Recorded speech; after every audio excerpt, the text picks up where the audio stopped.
Yay! Hello and welcome to the Spinster's Library 2025 reading wrap up. Am I live?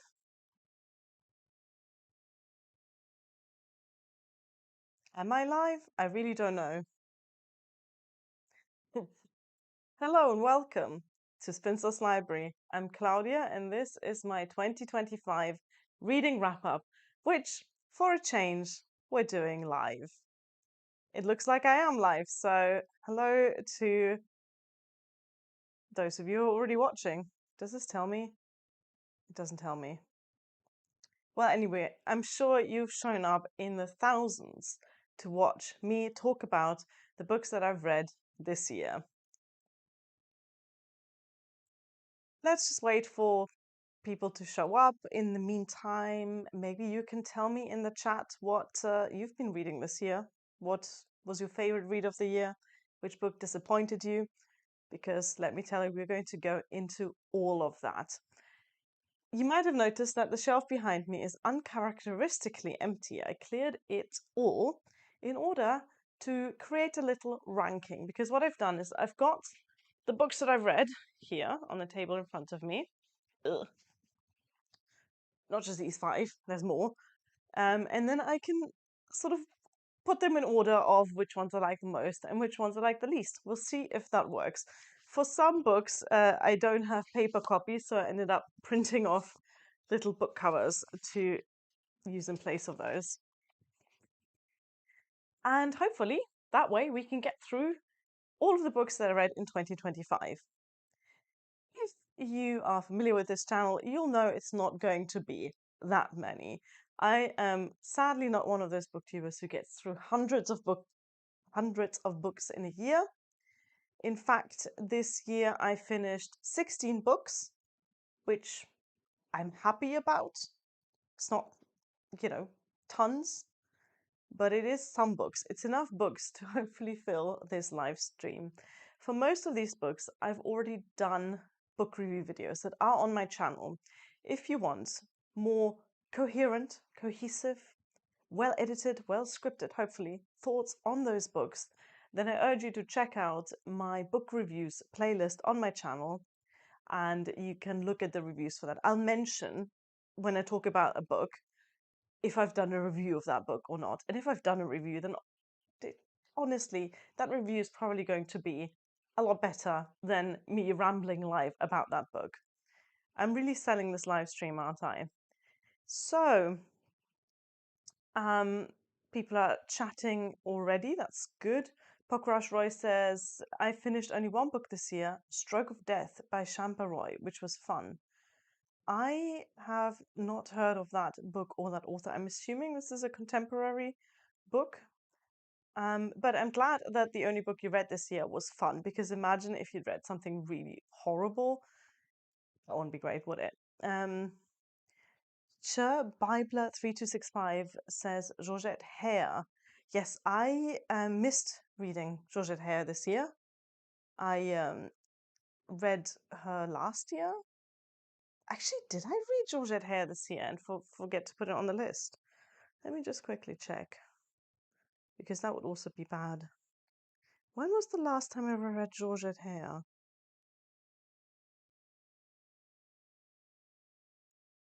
Last year. Okay, fair enough. I think next year I'm gonna have to pick up another one of her books. I have enjoyed the Georgette Hare books I've read so far. Also Diana Wynne Jones, another author that I haven't read yet, but definitely mean to. A lot of people like her. So, keep talking about your books. I'll keep looking at the chat and seeing what you've all been reading and what you've enjoyed and not enjoyed. But I think we'll get started into my reading roundup of 2025. I'm going to talk about these books in the order in which they are on this pile in front of me. I have not sorted them in any way, but I have taken down some notes about them, because what I realized in preparing for this live stream is that I'm very good at forgetting details about a book, such as names of main characters, such as the release year, sometimes even the author. So I've got notes on my phone, and we'll get started. One of the first books I read this year, and obviously a classic, is The Great Gatsby by F. Scott Fitzgerald. I picked up this copy of it in a German charity shop, interestingly, even though it is the English language Penguin Modern Classics edition, and I didn't like it. I didn't like it, and I found it uninteresting. Sometimes when you don't like a book, it still makes you think, it still makes you want to talk about it.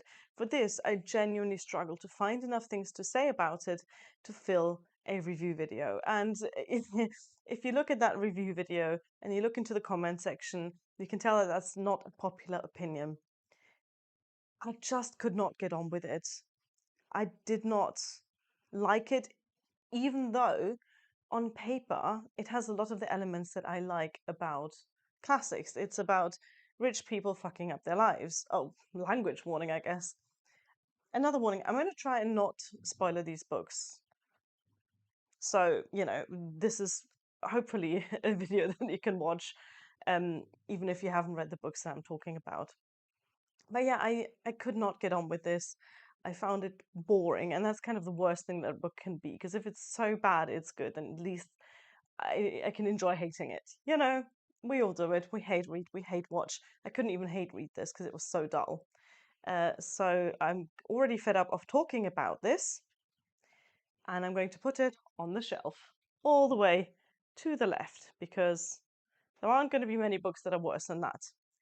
Um, Pokrash Roy asked, was that because it's abridged? No, this is an unabridged version. It is actually just a very short book. This is, as far as I'm aware, not abridged. If it is abridged, then it really should say in it. No, this is unabridged. This is just a short book. And I'm glad, because if it was longer, I would have hated it even more. So, opinion in the chat already divided. Some people like it, some people hate it, some people probably don't care about it. But yeah, I have to say, this has not made me curious about reading more of F. Scott Fitzgerald's works. I'm still young. I'm sure in decades to come I might pick up another one of his books, but for now, that's enough. Let's talk about a classic I did enjoy. Incidentally, I counted up how many classics I read this year, and it's actually fewer than usual. So out of 16 books, I think I counted 7 books that were written in the 21st century. I don't know what's going on. I'm sure in previous years I've had whole years where I didn't read a single book from the 21st century, and in this roundup, you're going to find a book that was published as recently as 2 years ago. Yes, Spinster's Library has in fact entered the modern age. But for this next book, we're still going back into the 20th century. This is Excellent Women by Barbara Pym, which was published in 1952. So, this book I haven't done a review for yet, because if you know, I sort of quit BookTube, or I quit doing BookTube seriously in October of this year. And this was a book that I just sort of finished reading then. I think I've got a half-written book review for this. At some point I might finish that review and record it, because I found myself with a lot of thoughts about Barbara Pym. Firstly, she's an author who's been recommended to me probably more than any other. People who know my reading tastes all say, you gotta read Barbara Pym, you'll love her book. And Excellent Women is supposedly one of her best. What can I say? I loved it. You're all right. Of course, I loved it. This was fantastic. This is exactly the sort of mid 20th century book about nothing that I enjoy. Beetle, can you stop destroying everything? The cats are here, but obviously they're not in frame because that would actually be good of them. Yeah, Excellent Women from 1952 follows a sort of youngish spinster named Mildred, who is very engaged in her church community. She is friends with the vicar, she is friends with a lot of people that do stuff for the church, and she's always there when her community needs her. She's one of those excellent women, and there are several in the book that the author talks about. And she sort of goes through life, forms new relationships. It all kind of starts when her upstairs neighbors move in, which is a very exciting couple who seem to be fighting a lot. And the woman is worldly and like smokes in the kitchen and can't cook, and the man is all like sophisticated and flirts with her a little bit, and she's a bit confused about that. So, Excellent Women is about a woman who kind of really doesn't have that much going on in her life, nothing exciting. She's very self aware of that. And then what happens when all of those exciting things start happening? It's funny, it's fantastically well written, it's heartwarming, it's lovely, but, and there is a tiny little but here, it didn't leave a great impression on me. So, a few weeks after I'd finished the book, I basically couldn't remember the plot of it. And I think that probably knocks it down a little bit. Immediately after reading the book, I was in love with this book. Now I'm actually struggling to remember the plot of it. And I don't know why that is. Maybe this is a sort of book that hits harder on a reread, but that is definitely a bit of a shame that it didn't leave as much of an impression on me as I would have liked. Because while I was reading the book, I was having a fantastic time with it. So, this is a book that I'll probably reread, and it certainly isn't going to be the only Barbara Pym book that I read. Beetle, Beetle, what are you doing? Come here, come here, come here. Oh my god, oh my god. Oh god, he is so heavy. Um, can you hear me? I don't know if he's covering up the microphone. A lot of people don't know that I have two cats because this one is a little bit antisocial. I mean, he's not, as far as cats go, he's very social because a really antisocial cat would have already scratched my face off. He's just sort of, he doesn't like as much attention as Minerva, but, well, he's here, so you get to say hello, say hi to BookTube. This is Beetle, by the way. Yes, hello. Now, can you stop making noise? Thank you. Let's take a little break to look at the chat. Ooh. Um, Evelyn Waugh getting a mention. Have you read Vile Bodies by Evelyn Waugh? Yes. No. God, what am I saying? I'm currently sort of reading Vile Bodies by Evelyn Waugh. What I mean is, I have taken that book into my office, and it sits in a drawer.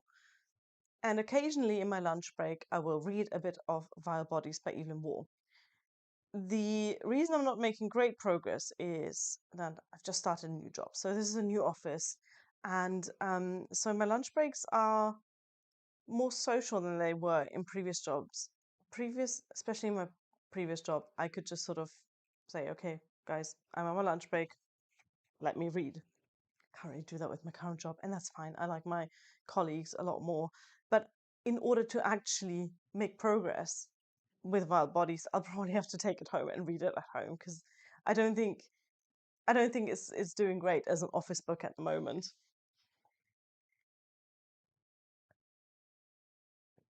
Hmm.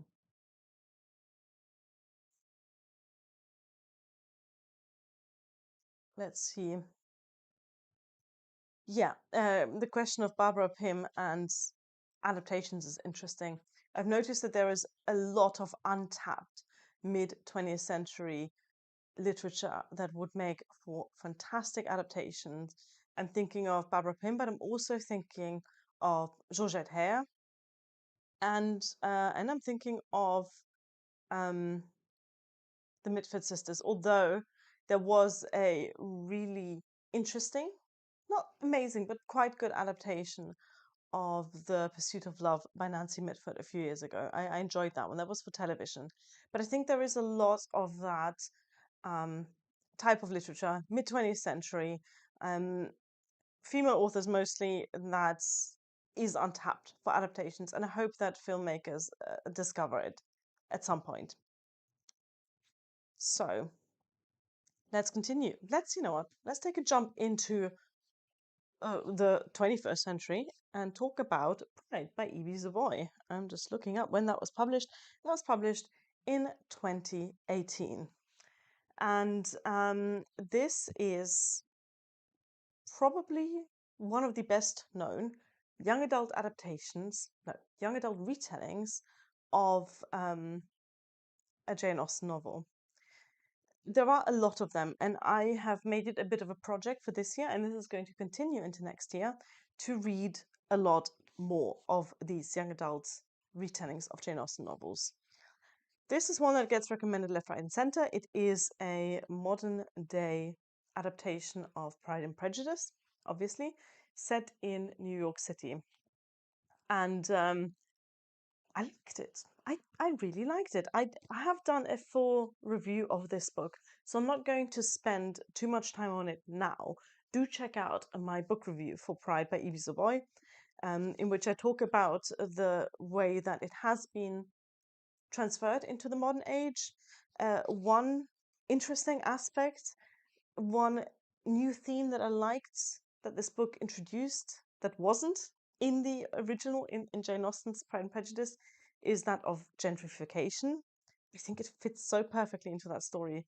And I've noticed in reading young adult retellings of Jane Austen books that the best ones do take the source material very seriously, and they use that as a frame to add something else to the story.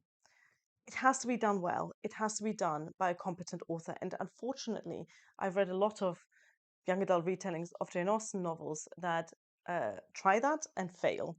We'll talk through some more of them later. But Pride does this quite successfully. So if you're after a YA American set, I guess rom-com, young adult retelling of Jane Austen, then I can highly recommend Pride. Now, this is my first choice here. Where do we put this?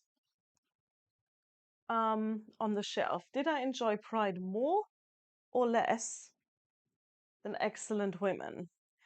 They're quite close together. I feel like there's going to be a lot of books that are along there. In Goodreads rating, I would rate both of these 4 stars. So I'll put them right next to each other. Oh, these are just gonna fall off, aren't they? These are just going to fall over. So, you know, we'll wait for that until there's more books. Right. Now we've talked about a modern book, let's get to a 20th century classic. And this is one that I have also made a review video about. I'm pretty sure. It is by probably my favorite 20th century sci-fi writer, John Wyndham. I am rationing his books. That means I've got his entire bibliography on my TBR, and very slowly I'm making my way through them because I know that someday there won't be any more left. I have read probably 5 or 6 at this point, and I've got maybe another 4 left. Yeah, it'll be a sad day when I've run out of John Wyndham to read. This is Trouble with Lichen, and this was published in 1960. A lot of good science fiction coming out in the 50s and 60s. And this one is incredible. I really love this book. This follows 2 scientists, the young, oh God, what are they called? Diana, and her boss slash mentor, Francis, as they discover a chemical compound, biochemical, I don't know, I'm not a scientist. They discover some stuff from lichen that they extract from lichen that can prolong your lifespan by hundreds of years.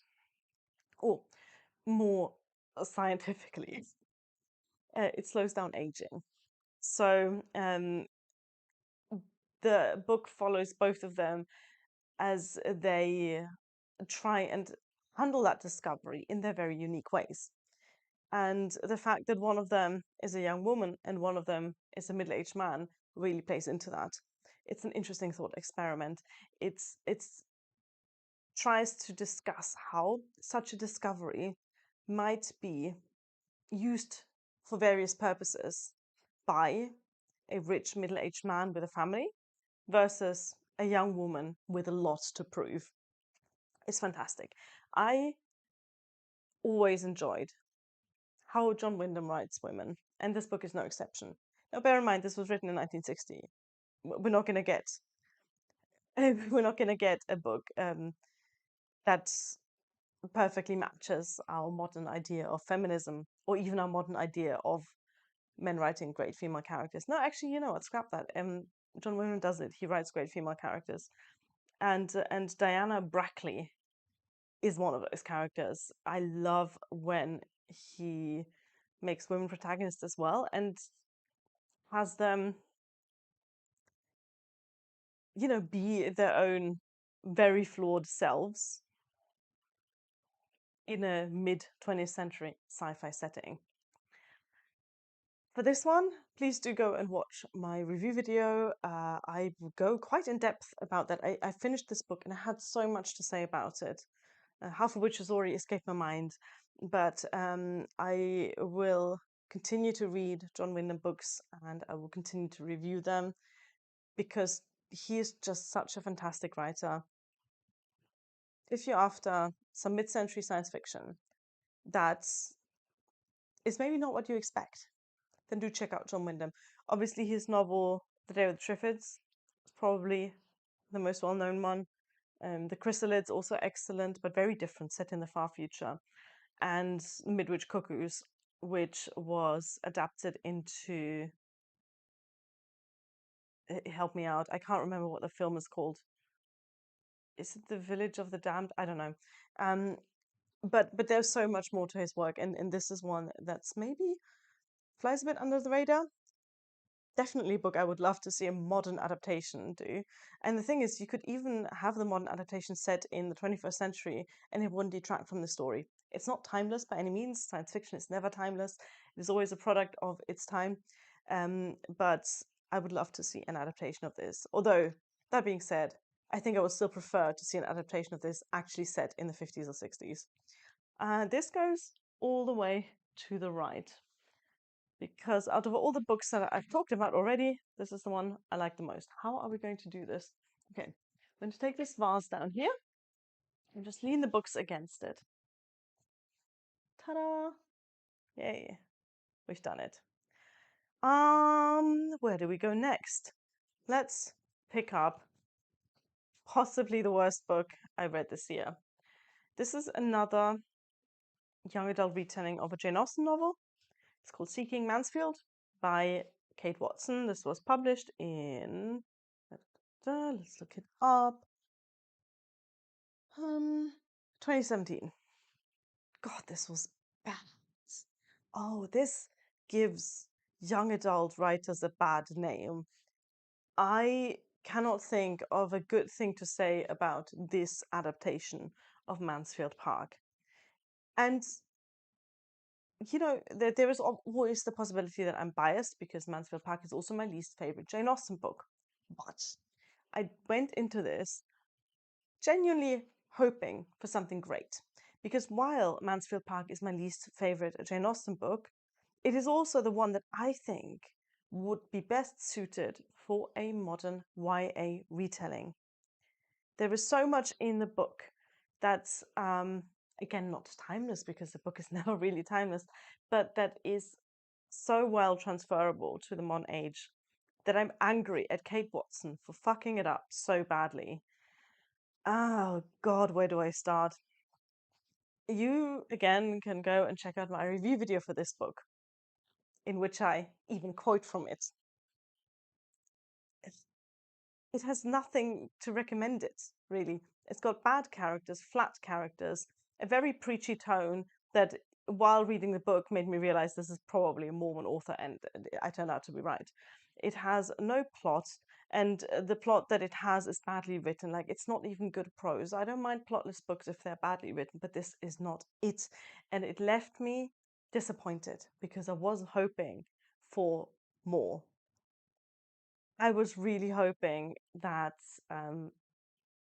that someone would take my least favorite Jane Austen book and turn it into an incredible young adult retelling.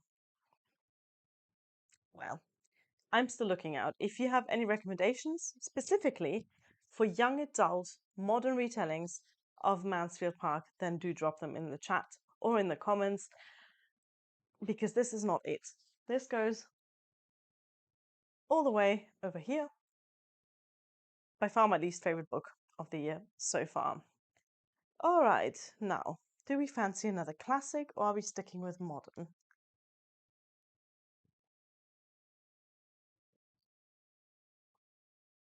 Let's let's stick with classic. Although technically, The Bell Jar by Sylvia Plath, according to my arbitrary definition of classic, is not actually a classic, because my arbitrary definition of classic, which I said a few years ago, says that it's not a classic if it's published after 1960. This one is from 1963. But I guess as we move further into the future, I can expand that definition. It certainly is a classic in readers' hearts, and for a very good reason. This book is fantastic.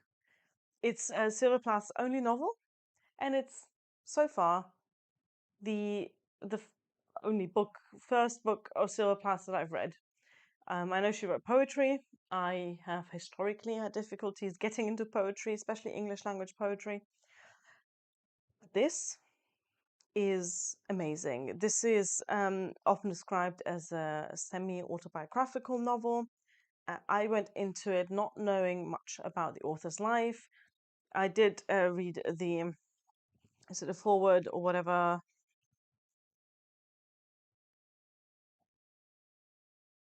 Anyway, so did read a biographical chapter or something afterwards, and yeah, obviously the parallels are there. But even without seeing this as part of Sylvia Plath's biography, it's a fantastic read. It's melancholy, it's beautiful, it's poetic, but it is also clever and funny in parts, and it has life to it that really draws you in from the very first page. Oh God, it almost doesn't deserve to be talked about as this massive, depressing read, because there was so much life to this book. Yes, it is about mental health, it's about depression, it's about a lot of heavy topics, but it doesn't read like a textbook. And I was absolutely floored by it. Fantastic read. I think probably goes so far in the number one ranked spot. Oh, let's go back even further, because this year I also reread Frankenstein by Mary Shelley. This is one of two rereads this year. I really have been mostly reading new to me books, but this is one I couldn't resist. As soon as I knew I was going to go and see the new Frankenstein adaptation that was on Netflix and in cinemas, I went and saw it in the cinema. I spent the week before that rereading this book. I read the 1831 edition this time. I think last time I read the 1818 edition, but I can't remember that precisely. Anyway, this time I did read the 1831 edition. Absolutely loved it. It's it's almost a perfect classic. And what's so stunning about this is the humanity in the prose. Often we read classics and we're a little bit detached from it.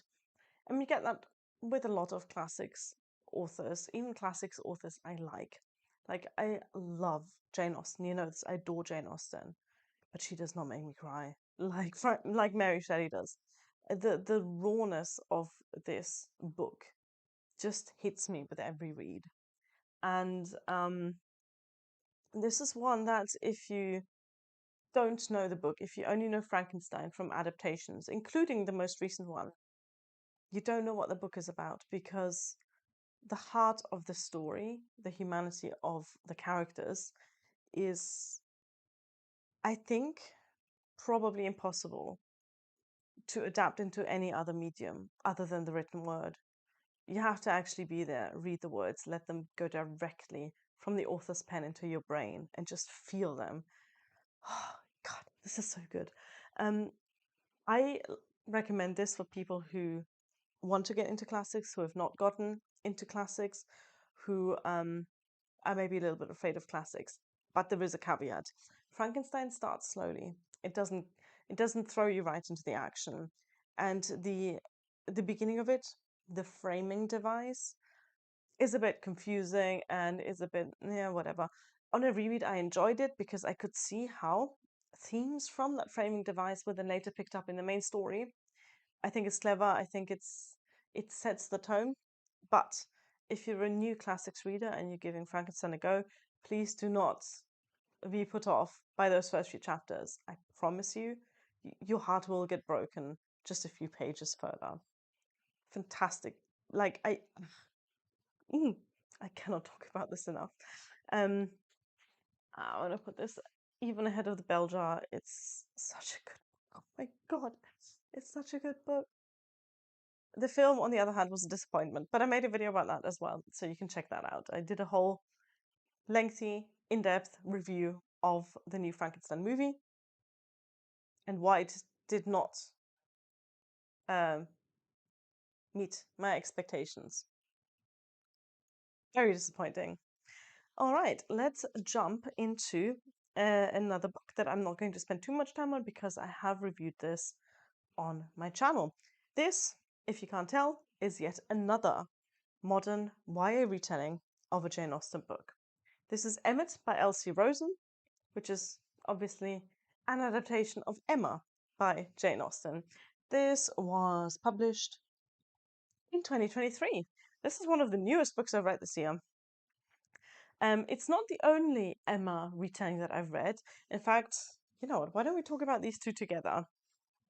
Because we're already half an hour into this video, and I haven't even talked about half the books yet.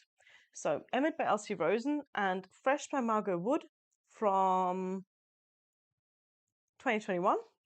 They have a lot of things in common. They are both modern YA retellings of Jane Austen novels, and they both feature queer romances. I was intrigued immediately by both of these.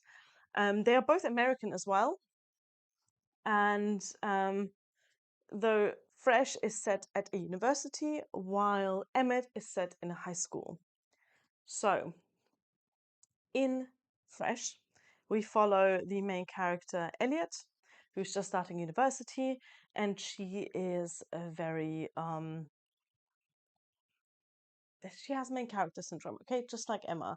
She wants to explore this new world of university. She especially wants to be sexually free. She likes to get with people both sexually, but also like she likes to make friends. She's very extroverted. And the only person who seems to get to her is her new RA named Rose. And I had to look this up. I think this is, I've already forgotten what that stands for. It's basically like a babysitter, but for university students. It's very weird. I do not understand American universities. So Rose is like a couple of years older and sort of is, has the responsibility of looking after their dorms. And yeah, as Elliot and Rose get closer, a lot of things happen with Elliot's friendships, etc., etc. Do look up the review for this for more details. Emmett, kind of similar approach. Emmett is very wealthy and goes to a private high school, and his Knightley is his next door neighbor, whose name is Miles, and childhood best friend, but they've sort of grown apart. We already see the difference in these two. While Miles and Emmett have a history of friendship, Rose and Elliot do not. So even just from the setup, you can tell that one of these books sticks a lot closer to Emma than the other. But even without going into like nitpicking the plot, these are worlds apart. This Emmett is a funny, well written homage to Emma, and Fresh is a disappointment with a cool cover. Fresh tries to be funny. That's the best I can say about it. It tries to be funny, but it fails so much. Whereas Emmett actually is funny. I know humor is very subjective, but I can't imagine I'm the only one who just cringed a lot at the jokes made in Fresh.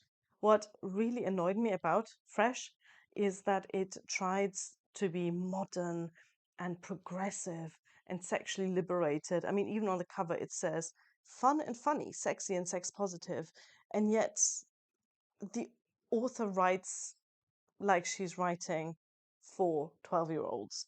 It's so childish. It's really immature in a way that Emmett, even though the characters are younger, is not. Um, Neither of these books was perfect, but I enjoyed Emmett a lot more. It had all the things that Emma has. It has the humor, the comedy, it has the romance, and it has the drama. And like Pride by Evie Boy, this adds another layer, another another sort of little sprinkle of meaning and depth, specifically when it comes to Emmett's relationship with his father. So I can recommend this. Sadly, I can't recommend this, but it's interesting how two books that on the surface seem to be so alike, which means they are both modern YA retellings of Emma with a queer romance, can be so different in execution. Let's put them both on the shelf. Emmett, to be fair, was not as bad as the Mansfield Park retelling. Now, did I like Emmett? Sorry, I meant Fresh. Um, do I like Fresh more than Great Gatsby? Yeah. Yeah, I think I did. Oh, I'm really sorry, F. Scott Fitzgerald.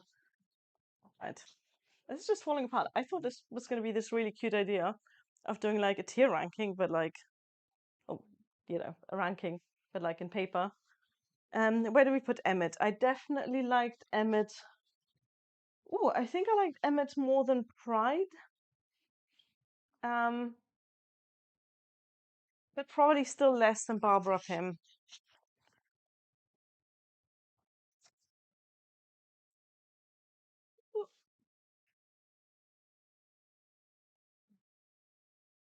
Perfect. This is working really well. Let's have a little look at chat. Apparently Tom and Jerry had a Frankenstein episode. I don't remember that one. I used to watch Tom and Jerry when it was on Italian television. I watched a lot of Italian television as a child. Um, Jeremiah Bookish says, "Hi, I love your work. Your Jane Austen videos especially got me to subscribe to begin with.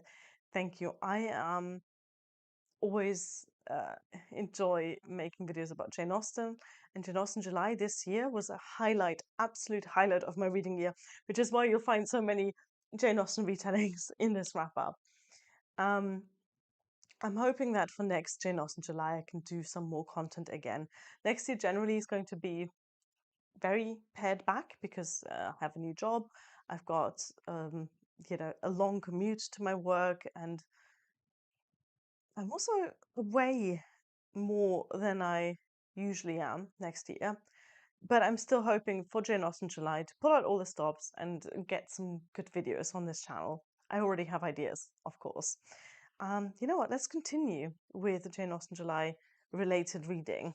This is not a retelling of a Jane Austen book, but it is one that I read for Jane Austen July. This is, well, I didn't read it for Jane Austen July. I uploaded the video on Jane Austen July, but it is one that fits one of the challenges, which is to read a historical novel set in Jane Austen's time. This is A Lady for a Duke by Alexis Hall, and I think this might be the first modern romance, like romance, that I've read. I had a sort of previously. Wait, is it the first modern romance?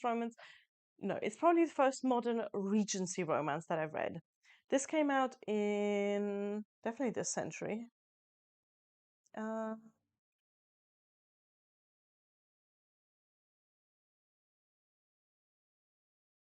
2022. And obviously Regency romance is an enormously successful genre, and it all started with Georgette Hare. But I wanted to see what a modern author would make of this. So I picked up this. This is, as all the taglines, all the reviews say right from the top, this is a romance with a transgender main character, which I thought was a fascinating angle as well. And you can tell that the author really took inspiration from Georgette Hare novels. Obviously, this is a lot more explicit than Georgette Hare, as I believe is the standard in modern romance, but it's just incredibly entertaining.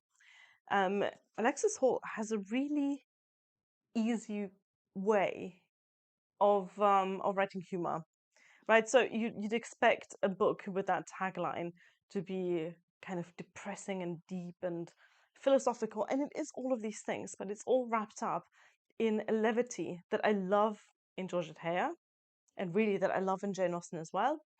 Um, but that doesn't downplay the serious issues and topics and discussions around gender that are, talked about in this. I've done a whole review video of this, which you should definitely check out on my channel. And in that, I go deeper into what the actual book is about.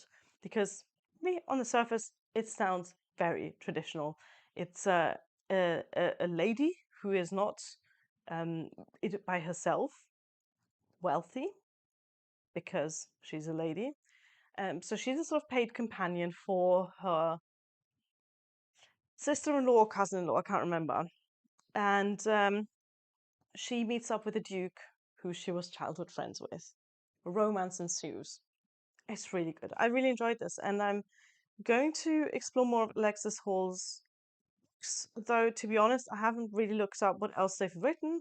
I don't know if Regency romance is sort of the standard thing, but it's definitely a name that I will look into again when it comes to picking next year's Jane Austen July reading.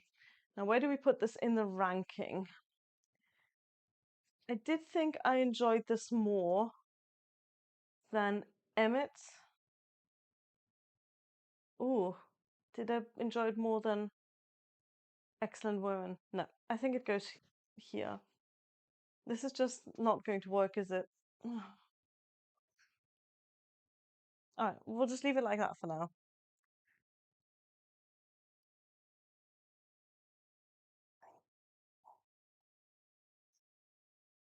Now, let's go back to a proper classic.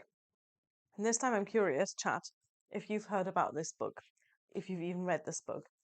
This is, hold it up really close to the camera, The Sorrows of Satan by Marie Corelli. So who knows this book? This was published in 1895. I listened to it on audiobook, but I'm definitely going to get a paper copy of this because I love this so much. I got interested in reading Faustian books, and this is something I'm going to continue into next year. I've already got a whole video essay planned about this one, but I haven't written it yet, and I haven't actually done a review video for this yet. So I'm going to tell you about this now. This is known as one of the biggest bestsellers of the 19th century, which is why it's so interesting that so few people talk about it today. It definitely fell out of favor, but at time of its publication, this was huge. And the author, Marie Corelli, was one of the biggest selling novelists in Britain. After reading this book, I understand it. I've looked at a few opinions in from modern readers, and a lot of modern readers compare this book to The Picture of Dorian Gray, which also happens to be one of my personal Victorian favorite novels. This is not like The Picture of Dorian Gray. I understand why people make that connection because both of them they were published at the end of the 19th century. Both of them feature someone making a bargain for their soul and suffering the consequences of that bargain. But in terms of writing, this is completely different. Where The Picture of Dorian Gray is very arty in style and beautifully written, very poetic, but not exactly a page turner. This one is a page turner. It's so good. It's very spooky. It's very sensational, right? It's so over the top. It's really camp, and I loved it. This is the story of a young, actually, is he young? I'm just gonna say that he's young, of a young author by the name, and I always forget the name when I think about this book, of Jeffrey, what was it? Jeffrey Tempest, yes. Young, unsuccessful author Jeffrey Tempest, who is not doing great in life. He lives in a tiny room, he's running out of food, he's not doing great when, don't you know it, a beautiful, rich, probably Italian man named Lucio suddenly appears and promises him the world. And next thing he knows, his book's a bestseller and he's a millionaire. What could possibly go wrong? This is super entertaining, you guys. This is so fun. If you want that sort of really over the top, sensationalist, satanic bargain type story, it's like Faust, but turned up to 11. It's incredible. It's really fun. It's an adventure. It goes into some obviously quite dark themes. A lot of the characters are quite cartoonish, right? There's a lot of caricatures. Jeffrey Tempest is hilariously unaware of the true nature of his new friend Lucio. And Lucio himself is this caricature of the devil in disguise. But he's not wearing a very good disguise. He's mostly just there, like, twirling his mustache, going, oh, going like, oh, where I'm from is hell or whatever. And then Jeffrey will go, oh, I thought Italy was quite nice. And he goes, no, no, you don't understand me. Hell. It's so hilariously cartoonish. Um, and very easy to read. This is a Victorian novel that is very approachable, I think, for non-classic readers. It doesn't have the heaviness of Dickens. It's Yeah, it's a page turner. It's fun, it's funny, it's entertaining, and I can't wait to make a video about this. I'm fully planning on doing a whole video essay about this book. So keep an eye out for that in the new year. Where do I put this in my ranking? I think I actually, oh, you know what?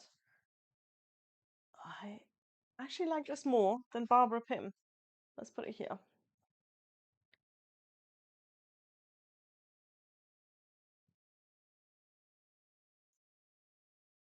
Okay, let's move on to the last young adult Jane Austen retelling that I'm going to talk about, and it is Ordinary Girls by Blair Thornburg. I'm not going to spend too much time on this because I have done a review video about this, which you can find in my Jane Austen July playlist. This is not so much an adaptation, but more of a story loosely based on Sense and Sensibility. Very loosely based. It's about sisters. That's pretty much all it's got in common with Sense and Sensibility, but it was very well written.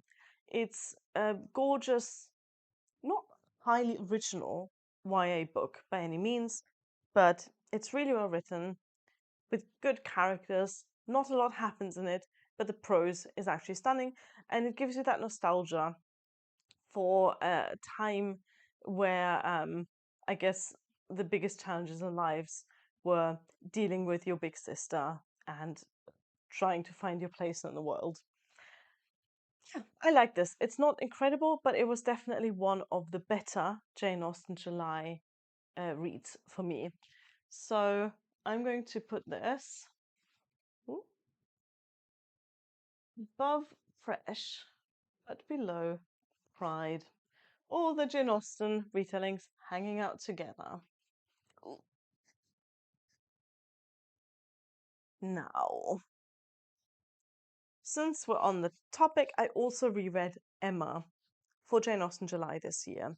Emma was the group read, if you are unaware. No, that's my owl. I bought this in Bath. Went to Bath this year as well. Made a video about that too.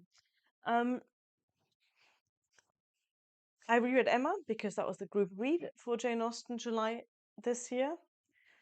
If you're unaware of Jane Austen July, this is a month-long Jane Austen themed readathon that I co-host with Katie and Marissa. That's Books and Things and Blatantly Bookish.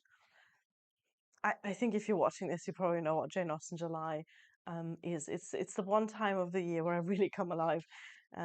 There's really not much I can say about Emma. It's fantastic. It's my second favorite Jane Austen book after Pride and Prejudice, though I have to say Northanger Abbey is kind of pushing its way up there. I adore Northanger Abbey, but Emma is always a delight. I enjoy it so much. It is like Pride and Prejudice, but more of it. More over the top characters, more interactions between people, more complex social dynamics, I guess. Not as tightly written as Pride and Prejudice, which is why Pride and Prejudice remains my favorite, but Emma is right up there. Now the question is, where in the ranking do I put Emma? Because I don't think I enjoy Emma as much as Frankenstein. Frankenstein actually just broke my brain this year. I think I'm going to put it second, because I think I did enjoy it more than The Bell Jar. We have 3 books left, which is good, because I was hoping that this would be an hour long, and it looks like we're coming up to that. So, let's talk about another book I haven't done a review video for yet, but since we were talking about her, this is The Secrets of Heartwood Hall by Katie Lumsden. Now, full disclosure, Katie Lumsden, who co-hosts Jane Austen July with me, who I would consider a booktube friend, she doesn't know that I bought this or read this. So this is not in any way sponsored. She has not sent me the book. Like I said, she's completely unaware that I've actually read this. This is the first of Katie's 2 novels, and it came out in 2023. So I love this. This is exactly what I would imagine a book written by Katie Lumsden to be like. She is an expert in all things Victorian literature, and she channeled all of that expertise into a story that's as well written as it is researched. This is set in the mid-19th century and is very clearly inspired by the Brontes' governess novels. There's a few, obviously, most notably Jane Eyre. There's also Agnes Grey. There's Villette. This takes those vibes and turns that into a modern historical novel with more twists and turns than even I expected. This follows a young governess called Margaret, who's just become widowed and therefore has to look for a position because there's not much inheritance for her. So she's in a sort of precarious position where she's having to go back into work that is normally reserved for unmarried women. And her job search takes her to, can you guess, Hartwood Hall, which is a spooky old house in the middle of the countryside, where she works for what is her employer's name? Miss Evesham, who's also a widow. So they have that in common. Anyway, so she works for this very rich widow in educating her son, Louis, who I think is 8. While she's at Hartwood Hall, of course, she makes some discoveries because nothing is quite as it seems. I went into this thinking, yeah, I know Victorian governess novels. I've read a few historical novels. I know what's coming up. I did not see those twists coming. You think you do, but you don't. And that's why I'm not going to spoil anything at all about this book. I'm just going to say, if you like Jane Eyre and those kinds of books, this is for you. Absolutely loved it. I am definitely going to read Katie's second novel. The title escapes me. I think that one is more early Victorian, and I don't think it's about governesses. But this one is such a love letter to Victorian governess novels. Yeah, there's nothing else I can say about this. It's really well written. The twists were fantastic. The ending is what do I say about the ending that doesn't spoil it?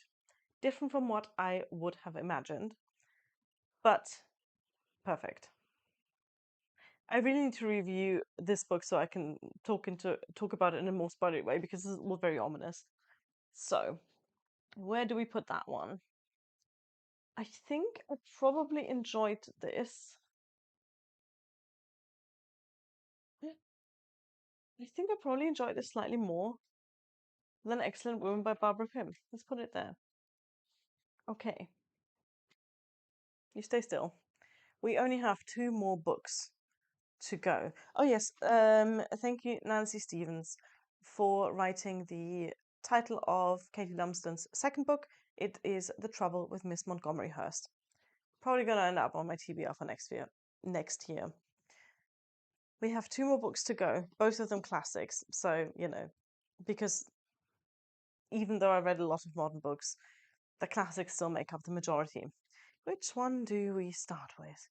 Let's start with Mary Barton by Elizabeth Gaskell, which I'm pretty sure I have in paper somewhere, but I have not been able to find it, so I printed it off. This is one of the earliest books I read this year, and I made a full-length review video of that. This is not my first Elizabeth Gaskell. I think it's my third or fourth Elizabeth Gaskell. But this one is my absolute favorite of hers so far. This was published in also the mid-19th century, I think. Yes, 1848. And it is set in the factory world, the mill world that we know from other Gaskell novels such as North and South. But this is a bit different. We follow a young woman named Mary Barton as she navigates this world. Her father is a mill worker. All of her friends are mill workers. She has a very sort of tragic backstory, I guess. And she's sort of torn between two worlds because on the one hand she likes the glamorous world of the middle class that she sort of gets a glimpse into because of her position as a dressmaker's apprentice, and also because of the romance she strikes up with the son of the mill owner. But at the same time, her family, all of her loved ones, belong to the mill working class. They include, her father, her friend, all of her neighbors, and her childhood sweetheart as well. So she's sort of torn between two worlds. And as events unfold cryptically, she has to really find her place and make up her mind about where she belongs to. This is a book about the Industrial Revolution that is like no other I've read. This is really quite radical for being written in 1848. A lot of the times when you see the working class portrayed in Victorian novels, it is almost like a bit of a freak show, right? It's what we today call poverty porn. It's this idea of are you looking down at people who don't have it as well as we do, who don't thrive, who don't enjoy the same privileges we do, and we look at them and we go, "Oh God, that's hard." Um, but then as soon as these people, do something that we disapprove of, like I don't know, unionize, which is a radical act in 1848, like try and disrupt the status quo, even in violent ways, we're very quick to disapprove.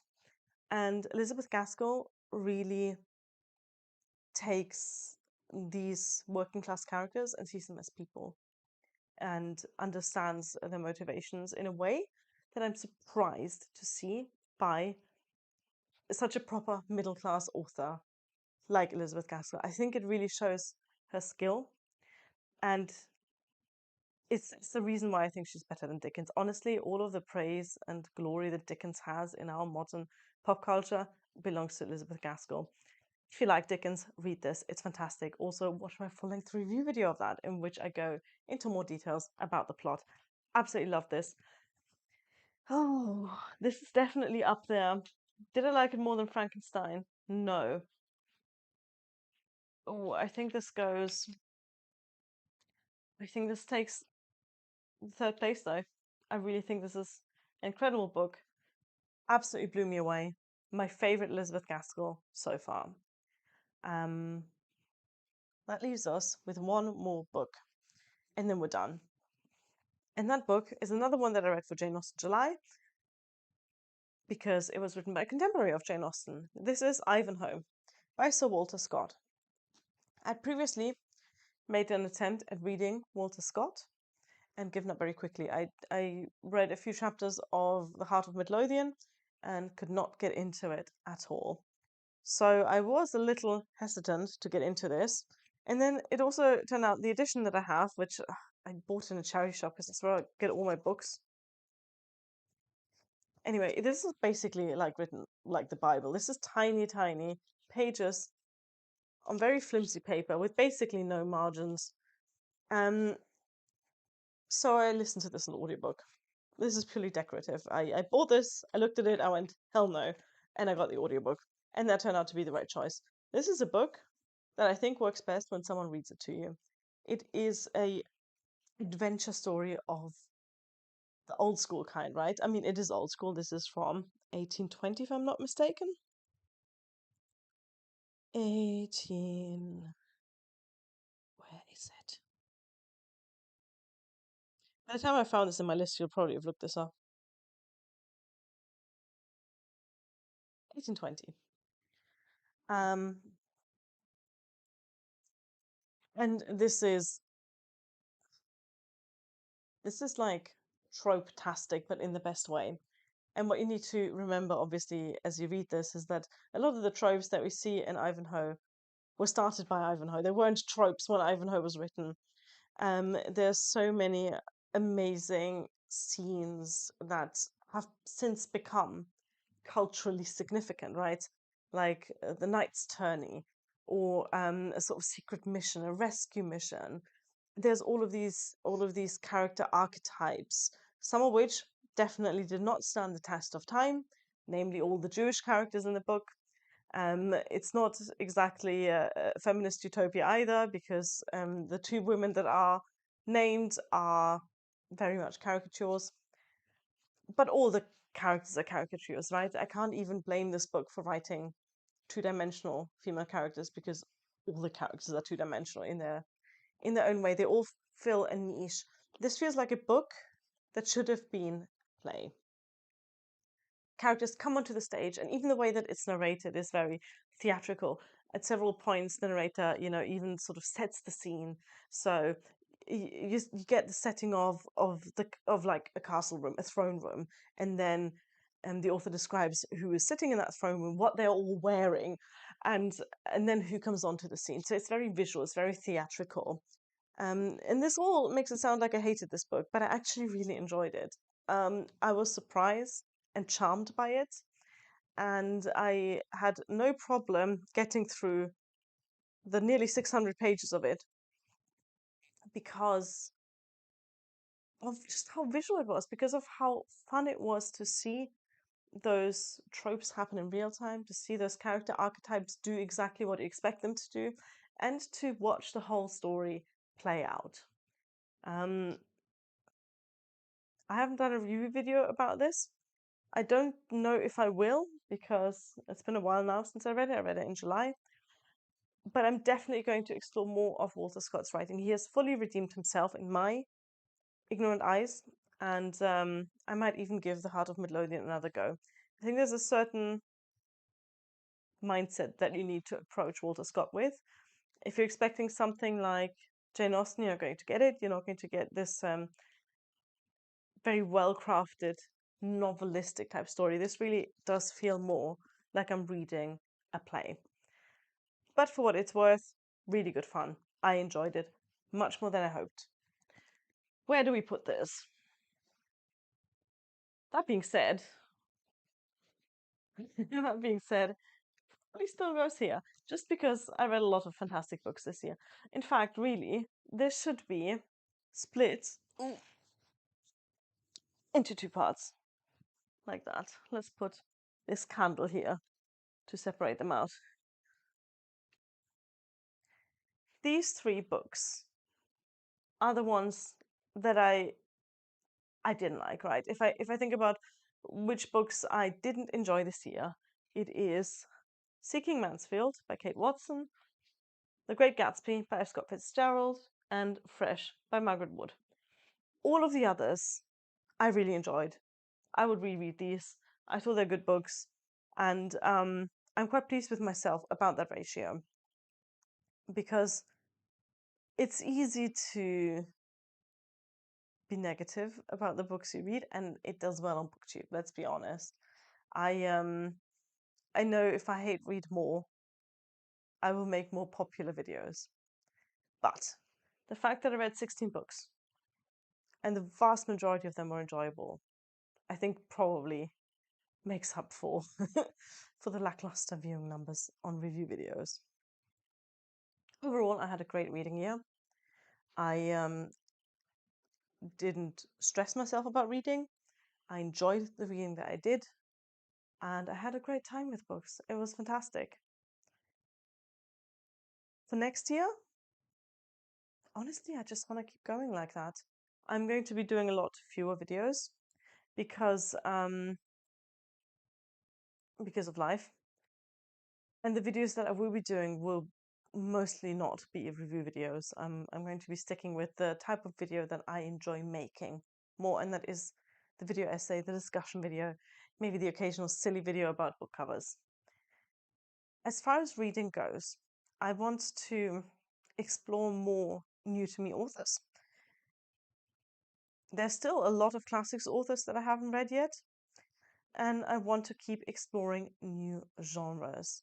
I want to get a good mix in of comfort reading and pushing boundaries. Comfort reading for me is easy. I had a period in life where I basically only reread books, where I didn't read any new books.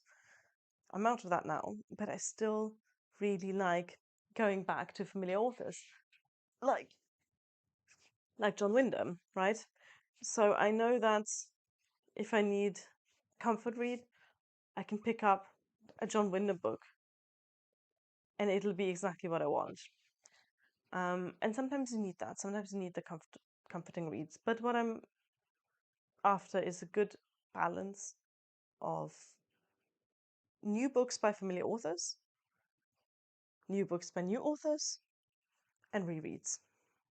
So I think I've rambled enough now. My drink is nearly empty. I hope you had a fantastic 2025. I hope, even if you didn't have a fantastic 2025, that you found some books that you loved. And for next year, let's keep going. Thank you for watching. Bye.